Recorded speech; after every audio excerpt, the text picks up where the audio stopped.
नमस्कार. वृत्तम मराठी दिनविशेषमध्ये आपलं स्वागत. आज 20 सप्टेंबर. आजच्या दिवशी भारतात आणि जगभरात घडलेल्या ठळक घडामोडींचा आढावा घेऊया या भागात. 20 सप्टेंबर 1857 मध्ये ईस्ट इंडिया कंपनीनं दिल्ली पुन्हा एकदा ताब्यात घेतली. 8 एप्रिल 1857 रोजी मेरठमध्ये मंगल पांडे यांच्या बलिदानामुळे पसरलेली विद्रोहाची ठेणगी लवकरच देशाला स्वतंत्र करण्याच्या प्रयत्नांची ज्योत बनली होती. मेरठ तुरुंगातून सुरू झालेली चळवळ हळूहळू देशभर पसरली. देशभरातील ब्रिटिश राजवट संपवण्याचा निर्णय सैनिकांनी घेतला होता. 10 मे 1857च्या रात्री मेरठमधल्या सैनिकांचा एक गट पहाटे घोड्यावर बसून दिल्लीला पोहोचला आणि त्यांनी शेवटचा मुघल शासक बहादूर शाह जफरला आपला नेता घोषित केलं. दिल्ली काबीज केल्याची बातमी देशभर पसरताच बंडाचे सूर आणखीन धारदार झाले. त्यानंतर ईस्ट इंडिया कंपनीला अनेक आघाड्यांवर दारुण पराभवाला सामोरं जावं लागलं. कंपनीची राजवट आता संपेल असं भारतीयांना वाटू लागलं. पण हे इतकं सगळं सोपं नव्हतं. काही महिन्यांनी इंग्रजांनी दिल्लीवर सर्व बाजूंनी पूर्ण ताकदीनिशी पुन्हा हल्ला केला. मात्र त्याला भारतीय जवानांच्या जोरदार प्रतिकाराला सामोरं जावं लागलं.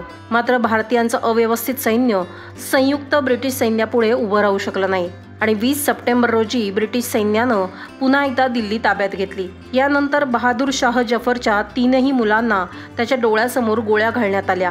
नंतर त्याच्यावर खटला चालवण्यात आला आणि त्याला जन्मठेपेची शिक्षा देण्यात आली. 7 नोव्हेंबर 1862 रोजी बहादूर शाह जफर याचा रंगून बर्मा इथल्या तुरुंगात मृत्यू झाला.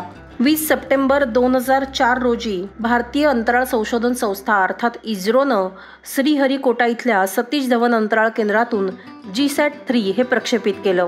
GSAT-3ला एज्युसॅट अर्थात शैक्षणिक उपग्रह असं म्हटलं जातं. हे डिस्टन्स क्लासरूम एज्युकेशन शिक्षण क्षेत्रासाठी सुरू करण्यात आलं होतं. हा भारताचा पहिला समर्पित शैक्षणिक उपग्रह होता जो शैक्षणिक क्षेत्राला सेवा देण्यासाठी बांधला गेला. GSLV कडून या GSAT-3चं प्रक्षेपण 49 मीटर उंचावर करण्यात आलं. GSAT-3चं वजन 1950 किलो होतं. या GSAT-3नं श्रीहरिकोटा इथून दुपारी 4:01 उड्डाण केलं. लिफ्ट ऑफ नंतर सुमारे 17 मिनिटांनी हा उपग्रह GTO मध्ये यशस्वीरित्या तैनात करण्यात आला.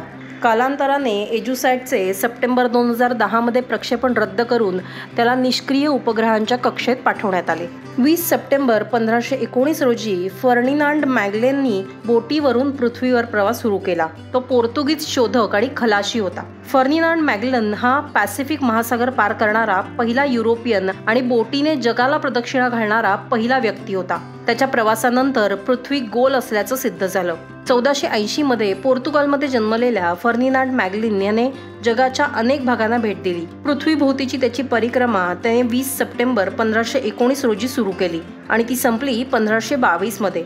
स्पेनचा राजा 5वा चार्ल्स याने या मोहिमेसाठी 5 जहाजं दिली होती. मात्र व्हिक्टोरिया या केवळ एका जहाजानिशी हा खडतर प्रवास पूर्ण झाला. या प्रवासाचं नेतृत्व फर्डिनांड मॅगेलन हा करत होता. परंतु 27 एप्रिल 1521 रोजी फिलिपाईन्समध्ये त्याच्या हत्येनंतर उर्वरित खलाशांनी हा प्रवास पूर्ण केला. 20 सप्टेंबर 1933 रोजी ॲनी बेझंट यांचं निधन झालं. त्या ब्रिटिश समाजवादी आणि थिओसॉफिस्ट होत्या. ॲनी बेझंट यांचा जन्म 1 ऑक्टोबर 1847 रोजी लंडनमध्ये झाला. गरिबांना रोजगार, उत्तम राहणीमान आणि योग्य शिक्षण मिळावं ही बेझंट यांची भूमिका होती. 1907 मध्ये त्या थिओसॉफिकल सोसायटीच्या अध्यक्षा झाल्या. त्याचं आंतरराष्ट्रीय मुख्यालय चेन्नई इथे होतं.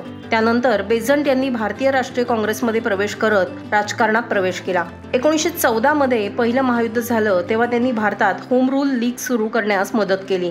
यानंतर 1917च्या शेवटी त्या भारतीय राष्ट्रीय काँग्रेसच्या पहिल्या महिला अध्यक्षा झाल्या. त्यानंतर त्या गांधींच्या सहकारी बनल्या आणि त्यांच्यासोबत प्रत्येक चळवळीत त्यांनी सक्रिय सहभाग घेतला. 20 सप्टेंबर 1973 रोजी बिली जीन किंग या अमेरिकेच्या महिला टेनिस खेळाडूनं जागतिक मानांकित पुरुष खेळाडू बॉबी रिग्स याचं आव्हान स्वीकारत त्याला मॅचमध्ये पराभूत केलं आणि एक नवीन उदाहरण प्रस्थापित केलं. त्यावेळेला बॉबी रिग्स हा 55 वर्षाचा होता आणि महिलांचा खेळ हा पुरुषांच्या खेळापेक्षा निकृष्ट दर्जाचा आहे असंच तो सर्वत्र म्हणायचा. तसेच या वयातही तो कोणत्याही महिला खेळाडूला पराभूत करू शकतो असा दावाही त्याने केला होता. मात्र बिली जीन किंग हिने बॉबी रिग्सचा 6-4, 6-3 आणि परत 6-3 अशा सेटमध्ये पराभव केला होता. तर हे होते आजचे दिनविशेष. हा व्हिडिओ तुम्हाला आवडला असेल तर लाईक करा, शेअर करा आणि तुमचा अभिप्राय या व्हिडिओ खाली कमेंट करून आम्हाला नक्की कळवा.